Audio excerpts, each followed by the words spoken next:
First of all, a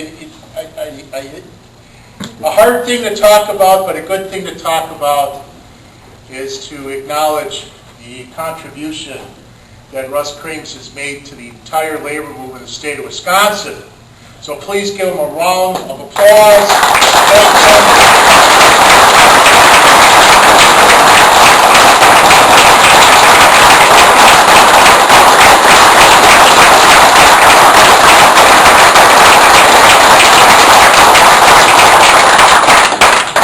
Been a warrior.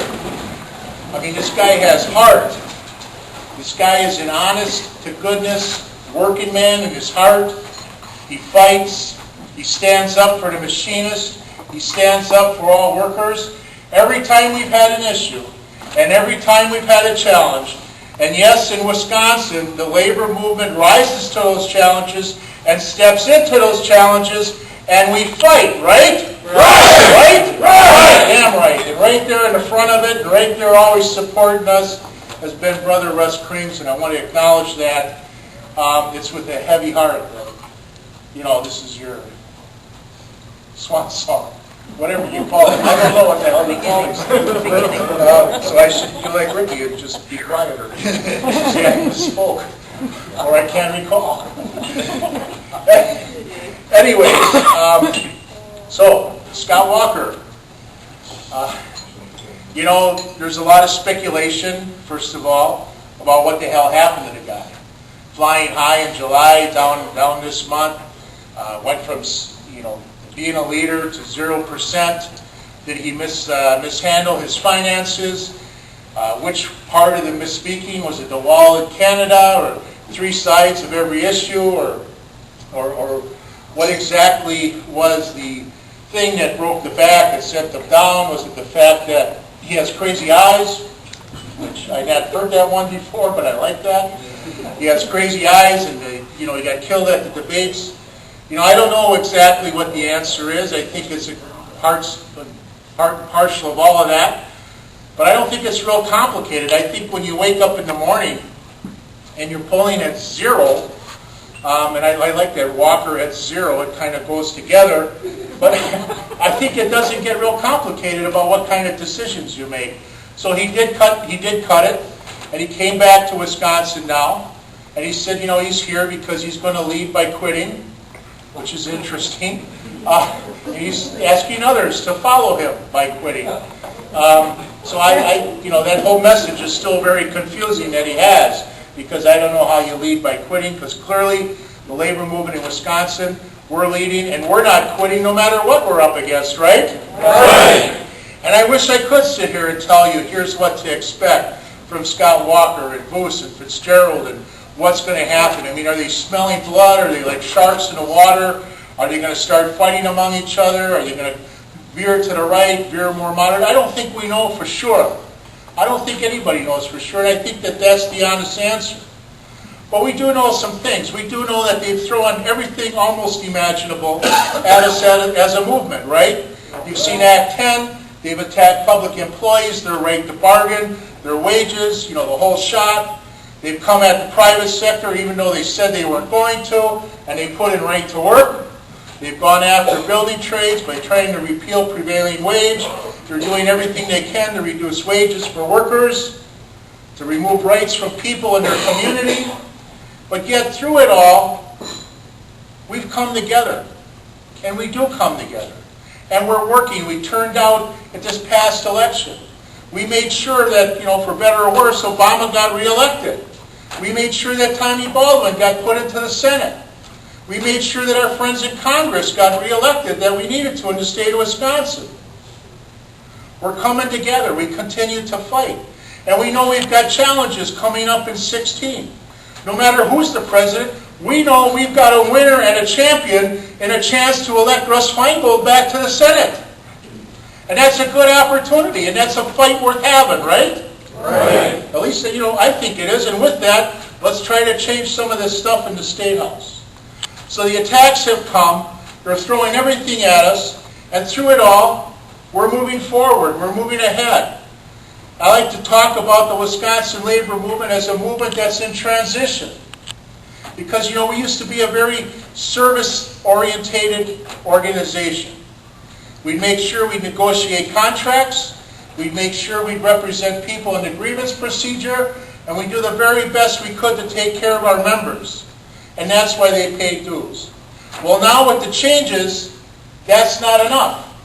Now we have to do those things, and we have to talk to our members, we have to do the internal organizing, we have to do the transition and the things we need to do to make sure that they understand why it's an advantage to be in a union, that they understand that it's up to them to come together, and we know we have to build strong locals, to have a voice for those workers in the workplace and in those communities, and we have to do the internal organizing and member education so that they understand what these attacks are about and what the future of the movement is about, and that they are a part of that future.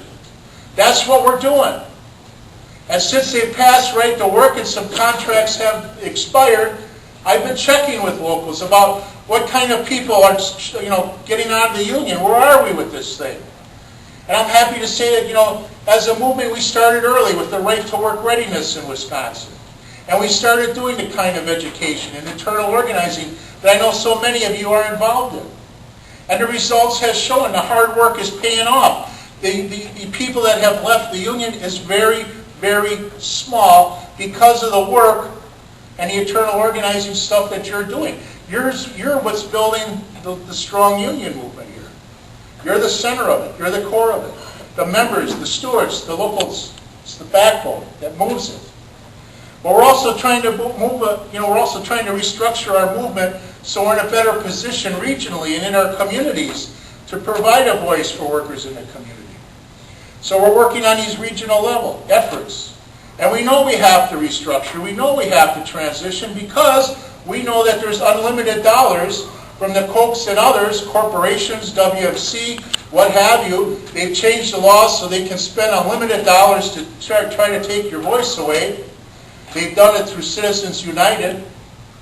So we can't give up. We have to step into this. We have to fight, but we have to reposition ourselves. So we've started these things called regional solidarity roundtables. And we're focusing on 3 core issues. And the first and one of the most important things is the issue of solidarity. Because we all talk about solidarity. We all sing about solidarity. But solidarity is something you've got to work towards. Solidarity means sitting down in a community and talking to people from other unions and understanding what kind of issues and problems they have. So that we understand that at the end of the day, it's about wages, it's about benefits, it's about our families. It's about building a stronger community. And we all share in that. And we all need to have the right to collectively bargain. You know, we feel it's a right. Our governor says it's an expensive entitlement. Obviously, he doesn't understand the Constitution, the freedom of speech, the right to free assembly, because that's what unions are. So it's about America, and when they talk this other shit, it's un-American, and they're just trying to spin things against us. But we're trying to build a sense of solidarity and camaraderie. Now, that doesn't mean that we're not going to disagree on an endorsement, or we're not going to disagree over who should represent what work, because what work, jurisdiction or things like that, because those sorts of arguments have always been there and they'll always be there. But it means that we can come together for the bigger picture and the bigger fight, and that's what we're trying to provide. Myself, Stephanie, Russ, and so many others, is to provide that area, that room for everyone to come together. The second important goal we're working on is about accountability, because we know we don't have the money to walk around Washington and Madison. We know that we've got to get engaged and keep people accountable by writing big checks, like our business opponents do, or their interests do. So when they come home to their districts, we have to hold them accountable for their votes on various issues. And we're going to have to do it by meeting them in their neighborhoods, by inviting them into meetings, by having town hall meetings, by having meet and greets, or whatever system works best for people in those communities. But we've got to facilitate that sort of dialogue between elected officials and members to talk about our issues face to face. We've got to get more engaged in local people. How many union members, good union members, did not know who was on a school board? did not know who was on the county board, did not know who was at the city council, but yet those bodies are making a lot of decisions that affect wages, that affect working people's lives. So we're working hard to start a very sincere effort to start lobbying and engaging those local elected officials. And we're going to figure out who's friends and who's Walker friends, and who, those that we've got to work on. But we'll end up with strategic targets for spring elections to start making those local boards be more labor friendly, because decisions are made there. And while we're doing that, the Koch brother funded Americans for Prosperity are opening offices in Wisconsin in various communities, because they're going to be working to do the same thing. Only they have millions of dollars, so they're going to be hiring staff people to go out and do this stuff, to do door-to-door canvassing. Some of you may already have gotten some of their stuff delivered to your doorstep. We're going to have to rely on you and co-workers and members, and we have to build a volunteer network across the state, because it's not just going to happen just by paying union dues anymore. It's not going to happen by just going to work and complaining. It's going to happen because we have to do what our forefathers did. We're going to have to go back to our work sites and talk to people about being volunteers, about turning out for events, about doing the hard work at an election time. Because if we don't do that, the other side's going to have the money, the other side's going to have the boots on the ground, and we're going to continue to get our ass kicked. So those are the challenges that we're facing. And those are hard things, because it makes us all a little bit uncomfortable. But I'm here to tell you, if we don't do that, we're done for. We've got to do this. We've got to step forward. We've got to get active. We've got to get engaged, and we've got to bring our members along with us. So we're working to educate people as much as we can through the Every Member and Organizer. I know some of you have gone through that training. We're going to continue these trainings. We're going to change the curriculum. We're now going to be transitioning the curriculum into talking about the economy, what this whole thing around wages is all about, so people understand what it is that's at stake, that they understand what the fight is about. Because a well-educated union membership is the first step towards a mobilized and active and effective membership, and that's what we need to have. So that, and working with you all to try to get more volunteers and get them trained. And in addition to that, leaders have been coming together as a manufacturing sector and trying to raise to the challenge of how do we organize internally, what are best practices, how do we learn from each other, and we've been developing a jobs program. Because at the end of the day, we know that at the center of a good, strong labor movement is what? It's our member. And our members expect us to do a number of things. They expect us to help them, educate them so that they can be a voice in the workplace and in the community. But the members also want us to work to help figure out how they can have what? Job security and advancement in the workplace. So we're going to be working with WRTP and other organizations to find resources so that it's the labor movement that's reaching out to our members to provide that career ladder, to job security, to advancement, to go along with these other things that we're trying to do. So those are some of the substantive things that we're doing as we're going through transition, to put a new structure, a new framework in place, to provide a voice for workers into the future. But brothers and sisters, the other thing, the bottom line is that we've got to make sure, or we've got to create a movement. And movements are what? Movements are emotion. It's about being emotion and feeling passionate about the fact that you've got to represent workers, about what's happening to them in the workplace, about workplace justice, about the inequality in wages. If you can look at that, and if you can see workers being mistreated, if you can see women being harassed, if you can see people being turned away when they shouldn't be, if that doesn't make you mad, if you don't feel something boil up in your chest, then you're in the wrong movement. Because that's why we're in this movement, is to represent people and to make a better life for them and their families. Right? That's why we're here. Right? And that's about emotion. So we can't just talk the talk, we've got to walk the walk. So it's about emotion. It's about recognizing that now is the time to rebuild and come together. Now is the time to push forward with an agenda of organizing and togetherness inside our locals as a movement across regions. Now is the time to harness the strength of solidarity, to reach out to our communities, to our neighbors, friends, family, and fellow co-workers, and talk union. If we're afraid to talk union, who the hell's going to talk union for us? We're union. We should be proud of being union. We should never back down on who we are. We're union families, and we're proud of it. Right? Right.